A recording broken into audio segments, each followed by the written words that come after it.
What's good, guys? This is C, certified brewhead. I'm Scott Beer Cole, beer enthusiast, and this is Beer and Other Shh. Are you a brewhead? I'm a brewhead. Are you a brewhead? I'm a brewhead. Y'all are brewheads? Yeah, we brewheads. So pour a glass of craft beer, we can do this. Are you a brewhead? I'm a brewhead. Are you a brewhead? I'm a brewhead. Y'all are brewheads? Yeah, we brewheads. So pour a glass of craft beer, we can do this. Yeah. Just a couple blokes helping you understand and enjoy craft beer. One pour at a time. And welcome to episode 19. We are coming to you live from Toronto, Ontario, Canada, from Uncle Scott's balcony. Lovely. Y'all probably can't see, but we got the lovely wonderful skyline in the background. It's really far away, but it's there, believe me. It's looking lit. Yeah. It's looking majestic. It's fantastic. It's a really nice day. It's the first... real nice day of the year. Yeah, and so we... outdoor podcasting. It's our first outdoor podcast, right? I think it is. We didn't do it from the Chambly because we didn't have the portable mic. Correct.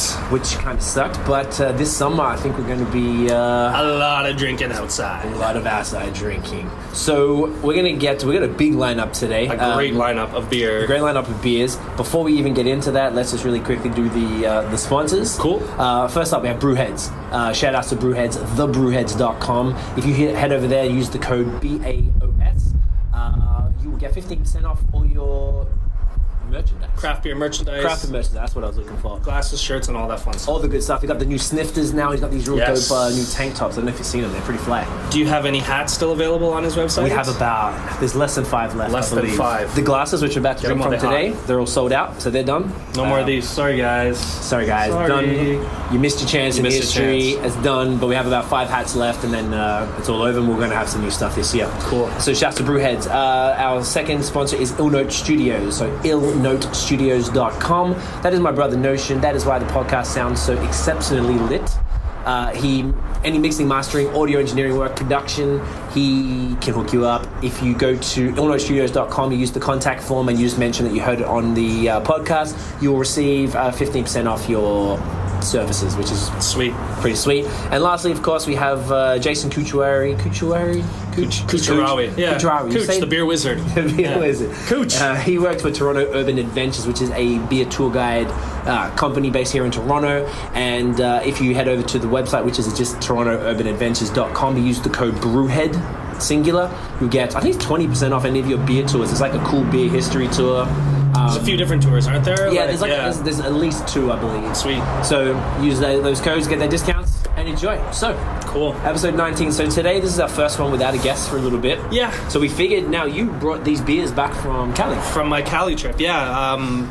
America is amazing for their beer selection, and I figured while down there, why not get some beers we cannot get up here? Yeah. Some, I guess, really rare beers for us here in Canada. Oh, yeah. We have Modern Times City of the Sun, which is Hoppy Juicy IPA. That's Yes. that one right there. Yeah. I have tried this beer. I will withhold my comments until Fantastic. you get to try it. I'm looking forward to that one, actually. We have this majestic beast, Oof. which is Goose Island's Bourbon County Stout. This guy right here, Super rare. at a whopping 14.3. 14.3% Imperial Stout. That's Looking it. forward to that, guy. It's going to be dangerous. I as well tried that, but you haven't, so I have not. we'll get to that. Yep. And thirdly, New Belgium Rampant, which is an Imperial IPA from Fort Collins, Colorado.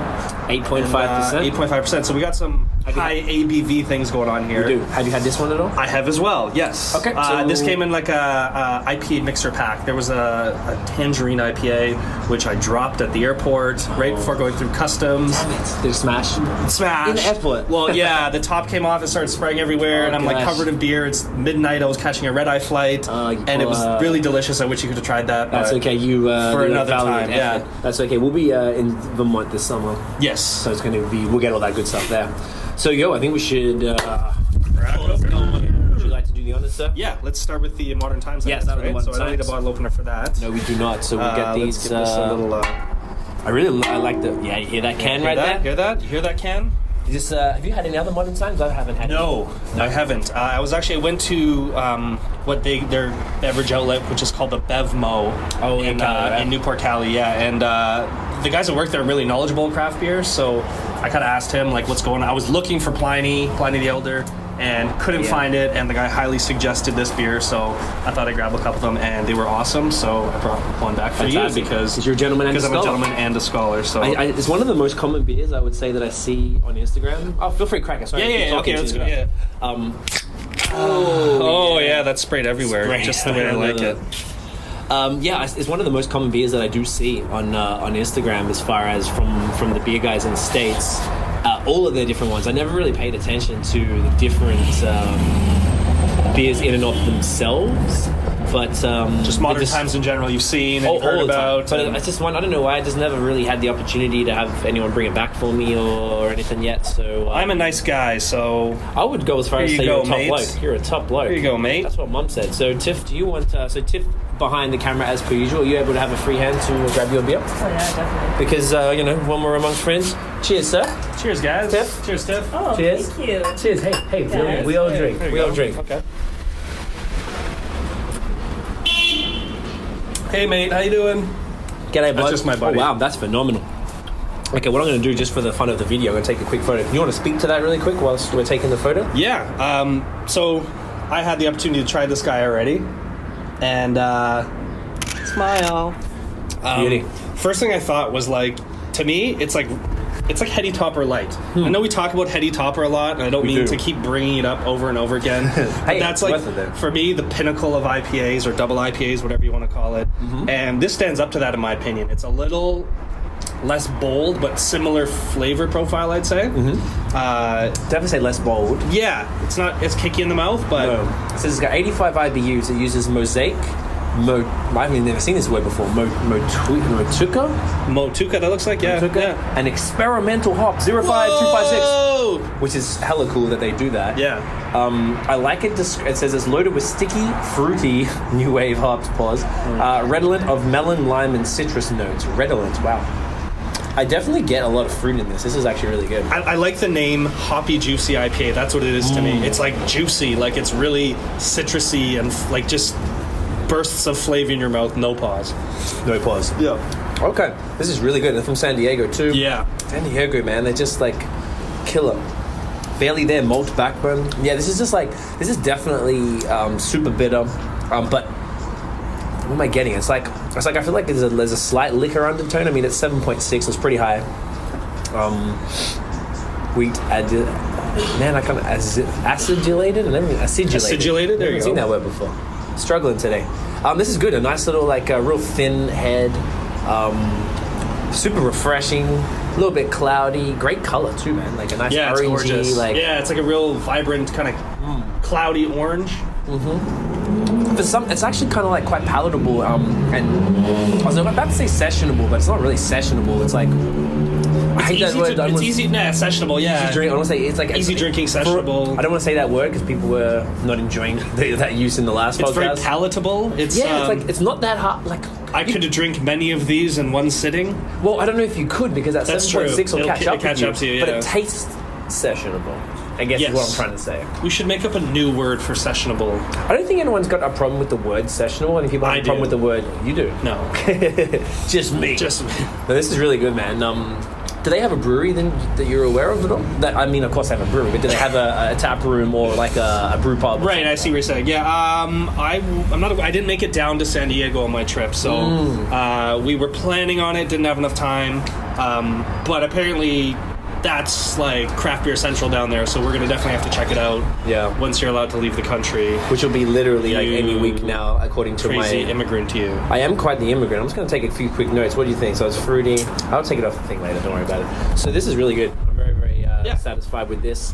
I definitely can see it's really, really well made. It's I think they're one of the I want to say more popular or like high upper echelon brews from San Diego. All the San Diego homies talk about them. I just feel like they seem to be everywhere. This beer is vegan, by the way. Yeah, I did see that. That's amazing. I'd assume that what other beers that aren't vegan. Like what's I mean, I guess I don't know why they would say that. I feel like that's a real hipster thing to say, but I don't really find it necessary to do so. Would you consider the vagina beer, this new vagina beer out? Would that be vegan? Technically, I don't even know if we're really going to go there today. I know, maybe we shouldn't go there, yeah. Well, we could go there. I mean, it's no different It's to... a yeast, I don't know if y'all saw that. There's a Indiegogo campaign with these crazy dudes from Eastern Europe with these really poor English copy advertising on their thing, and their video is hilarious. But they use the bacteria from a particular Czech model or something, and to create the same as the Rogue beer, I assume. They replicate the yeast in the lab, and then they use that to make a beer, which is hilarious in and of itself. And then they were advertising one of the perks. You could actually pay and get your girlfriend's... They had some word for it. I forgot what it was. That meant, essence or something like that. Yeah, some like ridiculous word that really didn't make a lot of sense. You can cap her instincts or something like that. It was really funny. Yeah. But let's not really give them the time of day. I tried though. Did you try it? Of course I tried. I'd probably chug pints of it, to be honest. What if... No, I'm not going to go there. I got questions. Let's just not go there. I got questions for you off camera. Off camera questions. Yeah, but this is a fantastic IPA right here. So where do we go from here? I mean, do you want to... No, we have to have this before you have the Bourbon County. Yeah, I've got to keep the Bourbon County for last, so... Yeah. But this is super, super solid. Very happy indeed. It's really unfortunate they're not available in Canada. Tiff, what do you think? You like it? It's great? It's great and delicious. Okay, fantastic. I wish these were available in Canada. They don't make it easy to get this good stuff. Question then, I guess I'll have to find out, when you went to Vermont or anything, I don't know if you looked and you ever saw, because personally when I do go there, I guess I'll be pretty conscious of looking at what brands are available, because I know it's very state by state. And then on top of that, I feel you, bro. I feel you. Like every state has different availabilities and what they can get. I wonder, because it's a San Diego IPA, do they have the distribution to get to the Northeast? I would really hope so. Worst case in New York, we're in the hood, by the way, so there's we're in the hood, you know what I mean? And you said there's a lot of crime. There's a lot of crime. Yeah, it's pretty gangster. Crime, relatively G. Anyways, all right, cool. So we're gonna move on to the new Belgium Rampant Imperial IPA. Look at that bad boy go. So that's looking at 8.5%. And the hops, I think it says on the side there, what's it got? Let's see what we got here. So they say it's an Imperial IPA proliferating with heavy peach tones, herbal sweetness, and aromatic complexity. Peach sounds amazing. Very romantic. It doesn't say, it just says Indie Pale Ale, brewed by New Belgium. Doesn't really say the hops or anything going on there, but... looks delicious. Let's drink it. Yeah, let's do it up. Let me just finish off this bad boy. New Belgium now, I guess. Go right in there. Straight in there? Straight in there. I guess we can't even go. Hold up.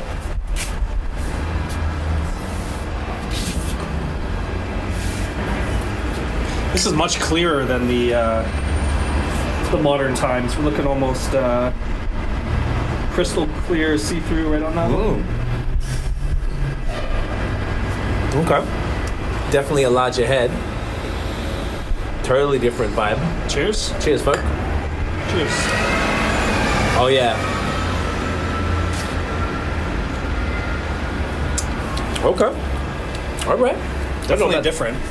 Definitely different than the modern times. I guess this is I don't know, because of the clarity. I'm thinking, is this unfiltered? I feel like that one might be unfiltered. Yeah. This doesn't say what hops and stuff it uses. I figure like heavy peach tones. You getting heavy peach? Not really. Herbal sweetness, aromatic complexity. I don't know. This one's a little more bitter than the other. Definitely more bitter. I definitely can taste the liquor a lot. A little boozier, yeah. This is not, as they say, sessionable. No, not at all. Let's take a quick photo whilst you can continue talking whilst I'm taking that ridiculous photo. So many selfies. So much selfies. Yeah. So this is interesting.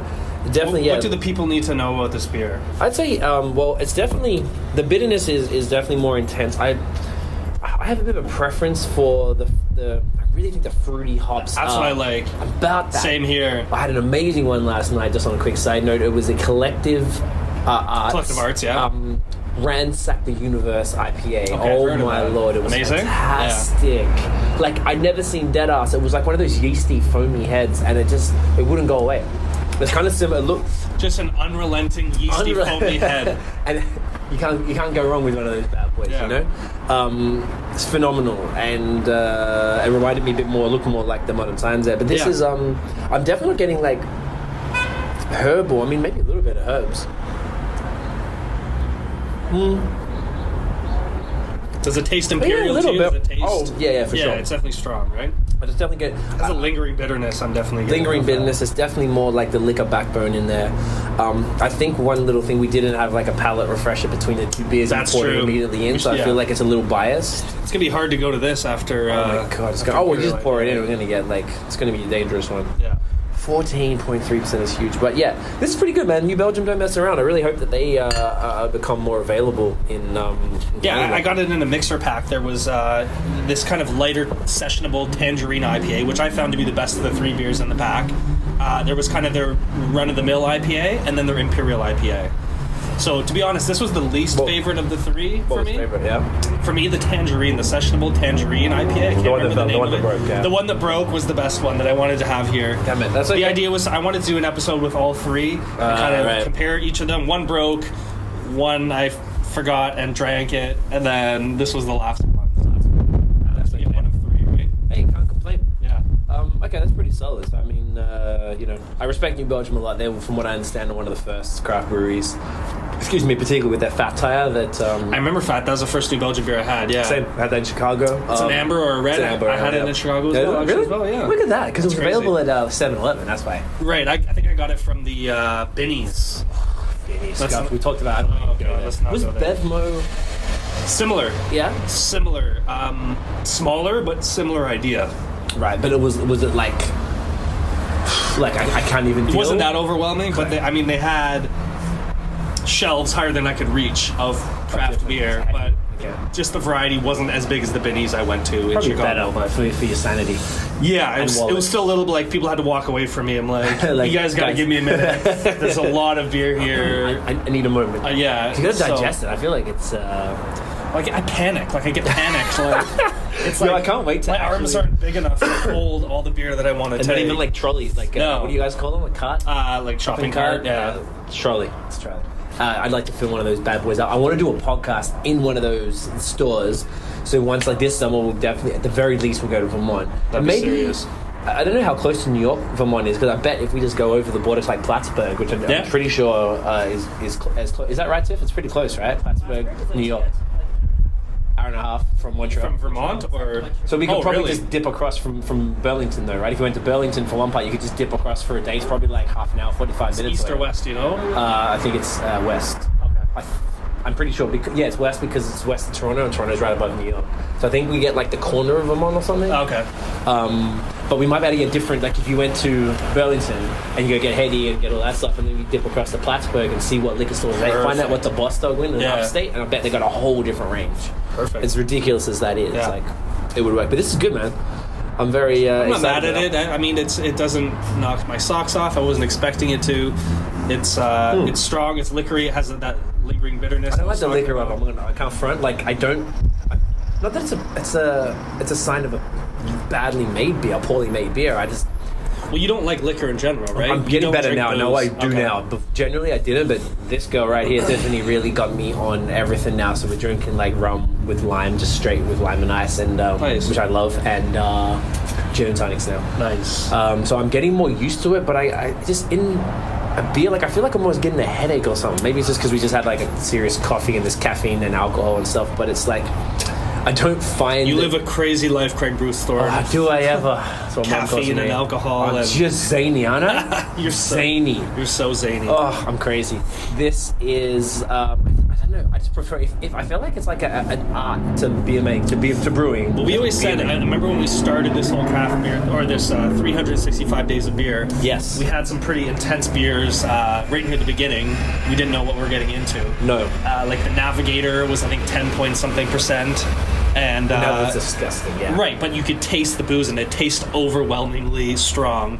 And we kind of made a correlation with good beer as not tasting boozy. Yes. You know what I mean? When you have a 10% beer, Good if it doesn't point. taste boozy, it's Then well like- made. yeah. If you have a 10% beer and it's like it tastes like you're drinking straight tequila, it's probably not that well made. So And I feel like that's fairly consistent. absolutely.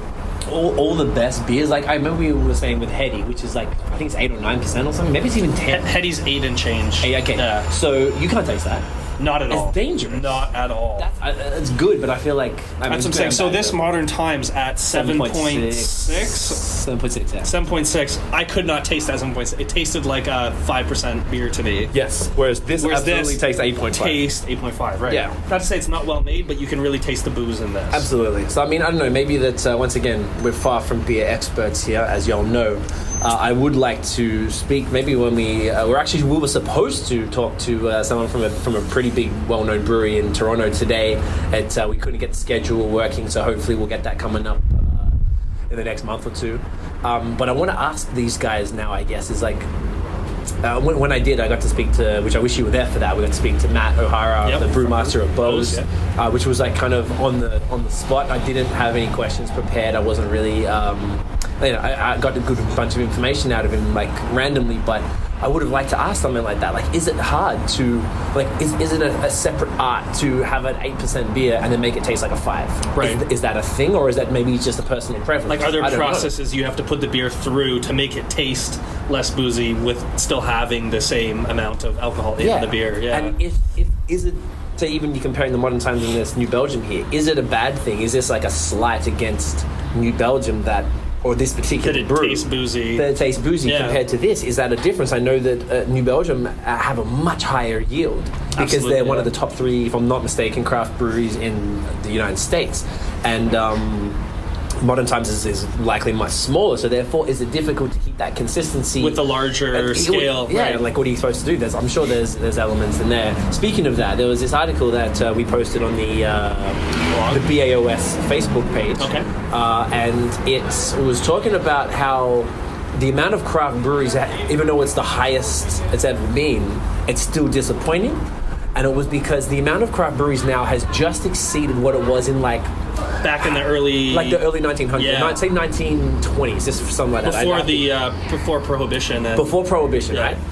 We have the same. We have just more than that, but the population of the U.S. was 1/10 probably of the size it is way now. less. Yeah, it was in like the like 30 million or something right, like that. So per capita, we're still a lot lower than it was back then. Yeah. So it's like we're getting there, but I think it has to be around. Right now, it's like just shy of 5,000 or 4,500 per craft breweries. No, in general.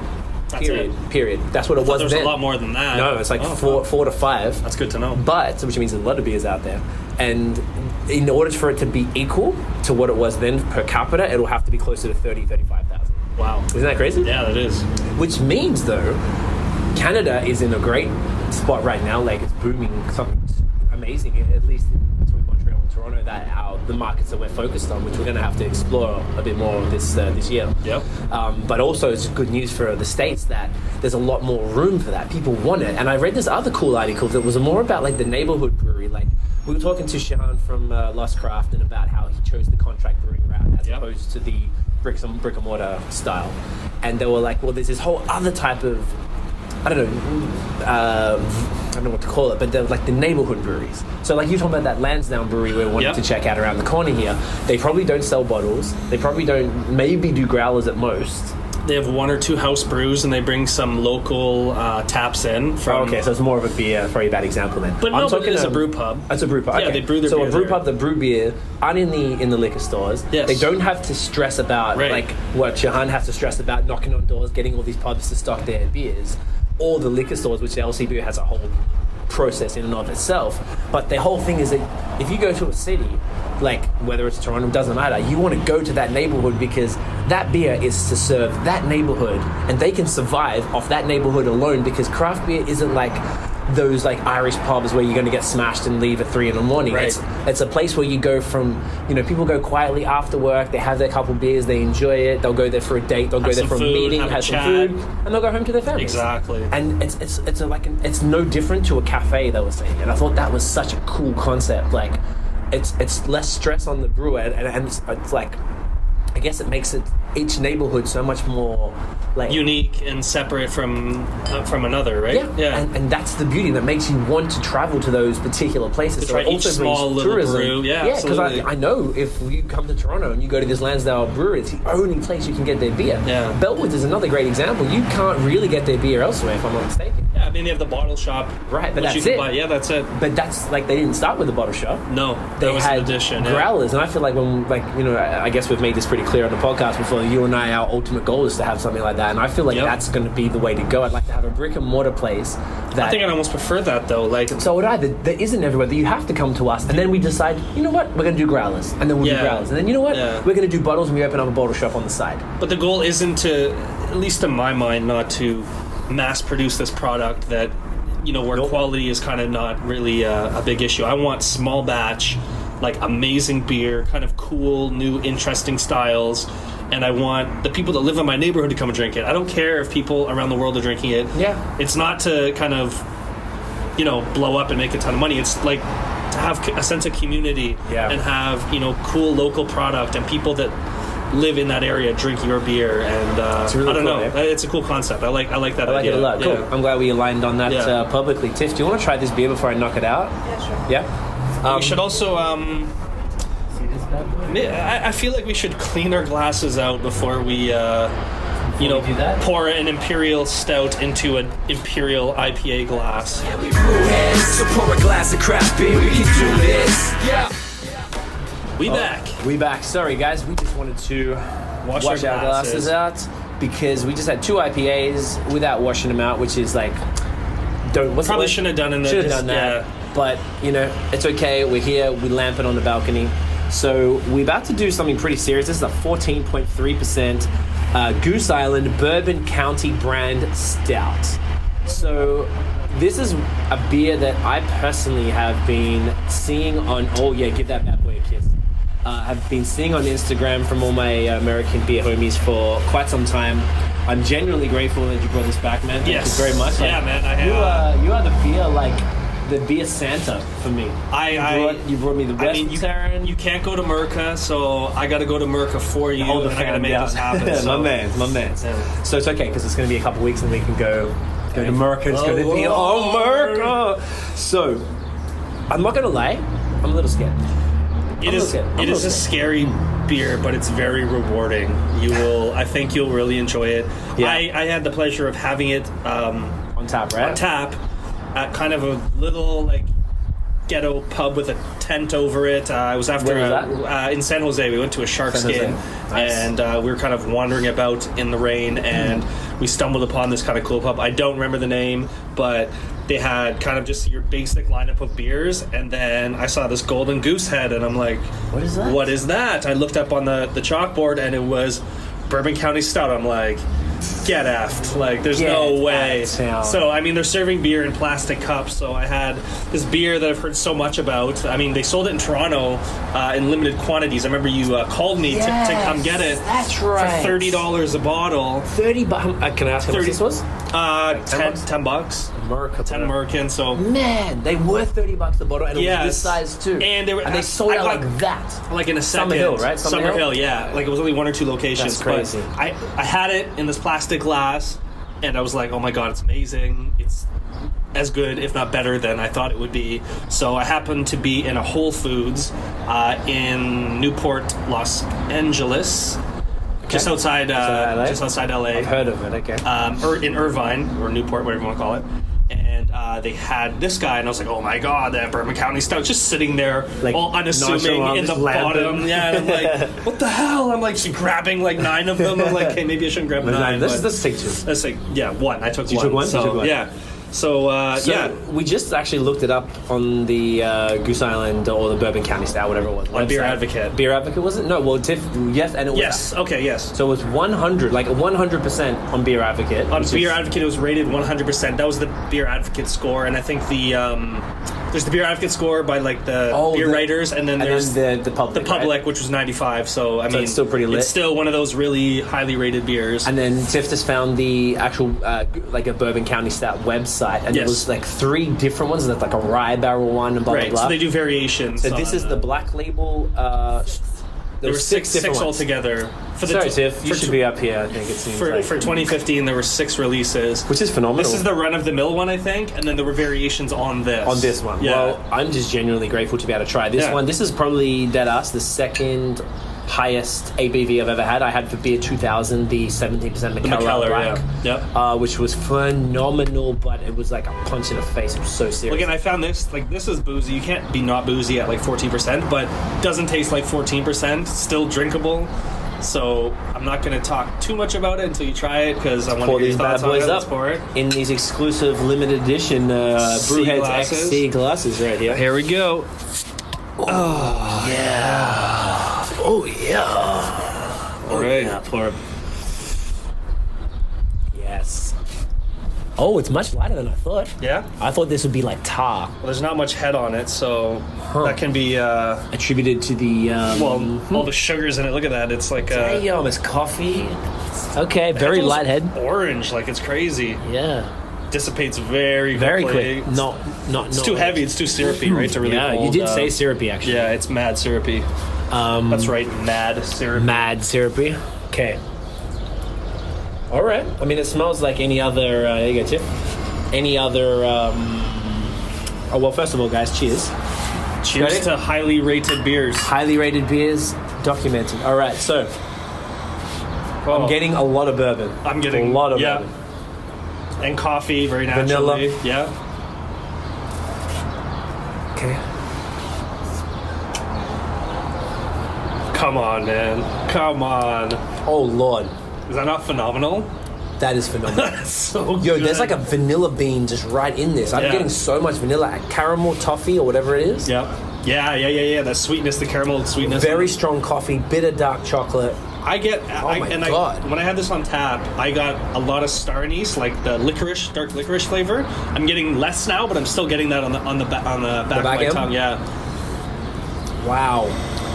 Oh, I see what the big. Now that I'm drinking it, the bourbon is really like... The bourbon is so bourbon. Again, it's like they poured a couple shots of bourbon into this thing. Oh, that's phenomenal. Let me say. But amazing, like ridiculously good. This is... I'm amped as shit for this one. Let's get that quick selfie. All right.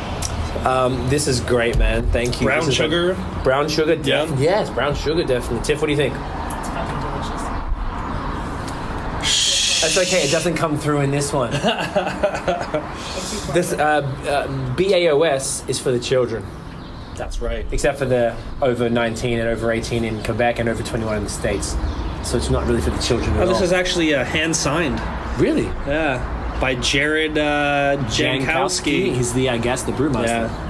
I wonder if it's actually hand signed or if it's like printed. I'm sure it's printed. Does that look printed? That looks like a pen mark. It looks very pen marked, but I don't know, man. I guess Goose Island is owned by... Goose Island's pretty big, speaking of that, I did see an article that Goose Island are opening a brew pub here in Toronto.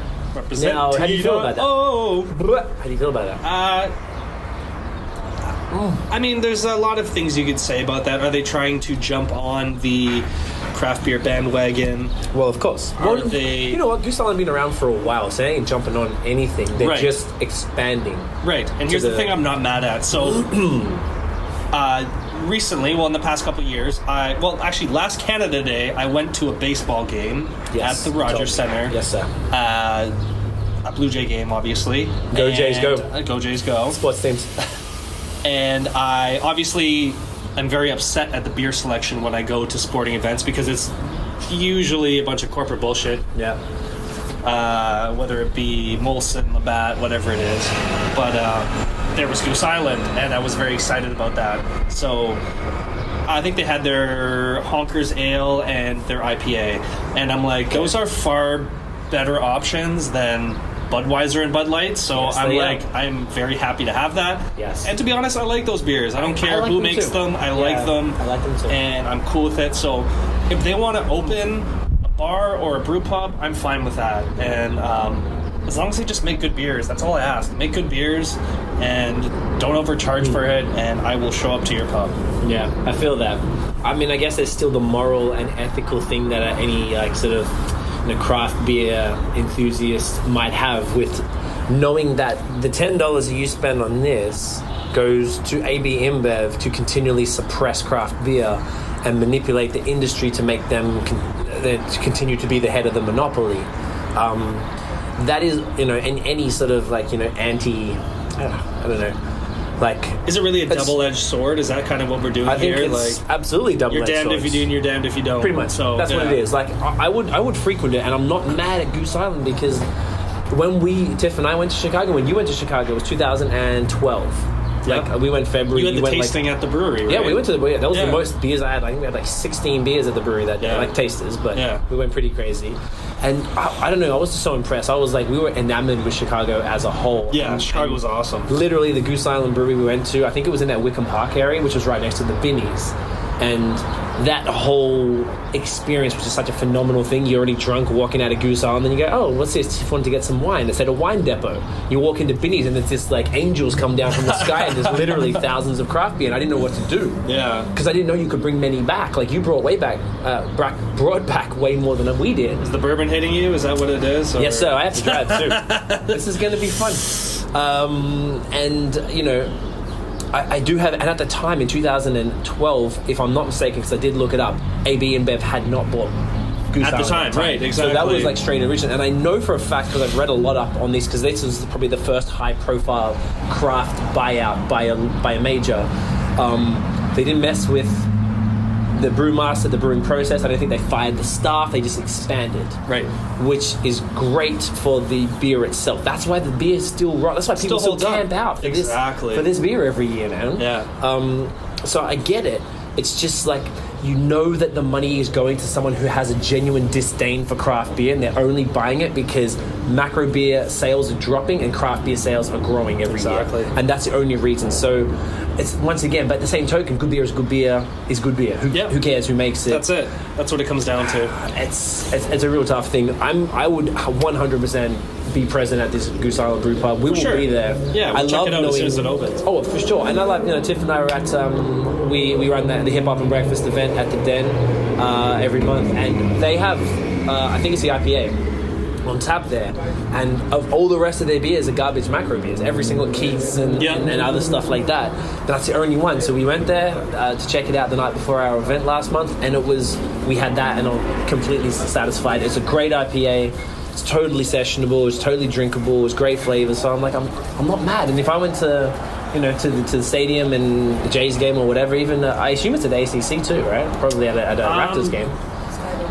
I know it's the Skydome, but I know at the ACC they will probably have for Raptors games, being that they have Budweiser too, probably at the Bell Center in Montreal where they do the other sports teams games. I love sports, guys, in case you didn't notice. I love sports. Big fan of sports. Big fan of sports. How about those Golden State Warriors? They're 73 games in the season. That's a pretty incredible You literally record. just went online and found a general sports stat. I love sports. Why? I love sports. I love sports. I don't want to talk about it. I just love sports. Okay, just relax. Let's leave it at that. But I'm just saying that the fact that these guys are available at multiple places now is, as a beer fan, as a fan of good beer, and I just want to drink good beer wherever I'm at. I don't want to have to pay mad money to get. You go to somewhere like Oshiega, like a festival, and you're paying $10. At least give me something half for decent. A Budweiser. Exactly. Give me this option. I figure don't hate, appreciate. If they want to make a beer bar, we'll go check it out. I mean, if they have some tasty offerings, I will definitely be back. Yeah. If they don't, on to the next one. So I'm pretty happy with that. But this Bourbon County Stout, if it comes back to Toronto, I would definitely urge any Canadians or any Torontonians to stay up on the info and get down to the LCBO. And this is a real special treat. It really is. I don't want to have it all the time. It doesn't taste 14%. No, I want to have this at Christmas time. I want to have this at special occasions. Should be a new Christmas beer if we can grab it. This would be a great Christmas beer. Oh, we're going to be in Australia this Christmas. Oh, we are. We're not going to be about that in the same continent. In just over half a year, we're going to be on the other side of the world, which is really exciting too. Your first we're going to have a hot Christmas. I've never had a hot Christmas before, so that's exciting as well. And I know, we got into craft beer in 2011, and I moved here in 2010, so I know zip about Australian craft beer, Sweet FA. So I've had a few recently. Actually, the other day on my birthday, I had an Aussie beer, Pirate Life, which is apparently you quite liked it, didn't you? Oh, it was fantastic. Nice. Pirate Life Pale Ale, and I had the Mornington IPA. Mornington is the peninsula south of Melbourne, so they were both phenomenal. I feel like Aussie craft beer are going to be next level, and I feel like it's going to be a pretty fun Christmas. Took a little longer, but they're gonna. I think, well, as everything does out there, but I mean, maybe it's just it wasn't communicated because we weren't watching it. We were really watching America mostly, and even in Canada. I was telling someone the other day that how slow it was when we first went to places like Great Lakes and Nickelbrook. They didn't suck, but it wasn't good. It wasn't great. It was better than everything else. Crazy here. Now they've stepped their game up. They've stepped their branding game up, the brewing game up, everything. Yeah. And that's what I want to talk to those guys. I'd love to get those guys on the podcast and talk to them about their growth and the way they change. That's very interesting to me. And when we get to Australia, I assume we'll set up a few meetings with some people out there. I actually know someone who owns a bar in the equivalent of the Mile End, so like a hipster kind of cool area, Fitzroy in Melbourne. So we'll be able to go there and do some podcasts there and stuff. But anyway, I digress. This is a great beer. I'm very happy with it. Anything else to add for this episode? We want to keep it a little bit short today. We're giving you a bunch of long ones. We just wanted to come touch base. Scotty did get these beers for us. We've been waiting to have them for a couple months. Do you know how hard it was? They've been sitting in my beer fridge, looking at me every time I go every in day there. You open the door and you're like, I appreciate that because I know how much. No, save me for Craig. Craig's thirsty and he likes delicious craft beer, and he podcasts and reviews his beer online. So you should save. Okay, that's it. What I meant, like, I really wanted to drink them and I didn't. I appreciate that. So I appreciate that. Yeah. So we're gonna. Do you rate this? Is this like a? This is phenomenal. But is it like? This is like. Is it like white whale? Like, is it like? I wouldn't say white whale. I would say it's up there. The McKellar Black, like I said, I had that. The beer 2000 was 17%, and it was in that level of ridiculous flavors. The other one I had that I can remember was I can't remember the name of the brand. It had a picture of a map on it. It was an American beer, and they got it from the LCBO here. And I know the one. I know. You know what I'm talking about? A big one, a 600, 700 mil. Yeah, it was a bomber. I remember I can't remember what that one. That was also phenomenal as far as like these level of like 1050 was also another one we had. The Oscar I love Blues. 1050. Oh my god, so lit. This is up there for me. Just it's up there. It's so bold. It's like. You have to drink it from a snifter like it's a fine liqueur or something. Like it's kicky in the mouth, but it's still a beer, but it is so strong and bold, but flavorful and sweet, and there's complexity to it. Like I rate this beer really. Yeah, like it's up there in some of my favorite beers. Absolutely, I can definitely see why people camp out for this. Exactly. So no, I'm very grateful, man. I appreciate that. I'm glad we got to have it, and hopefully we'll be able to get the 2016. I guess the 2016 comes out next year. Is that how this works? I'd assume so. Yeah. It's like they age it for a year over these barrels, and you can also, it says you can age it for up to 5 years. Up to 5 years. So I mean, maybe this should be our new Christmas beer. I'll have a few aging each year. Maybe what we can do, do you know what? Like this summer we're going to be in the States and we'll do some podcasts from Vermont and New York and stuff like that at the very least. So we'll be able to grab, if we can get our hands on some, cellar a few of them. Cellar a couple of them. Like I've still got, we've got, the cellar's actually looking pretty good now. I can picture a whole bunch of stuff in there. I've still got we actually saved for last Christmas and we didn't have time to drink them. We got those Belgian, like St. Bernardus. Okay, yeah, I still got all of them, like the 8. So we did a couple of them, no? We did them the year before last. Nice. So we did them 2014, and I saved them. I was supposed to drink them 2015, but we didn't drink them, so I still have them aging. The Christmas one's really good. I haven't had that one, so I forget that bad boy, but I got them other one. Anyway. We digress again. So, great beers today.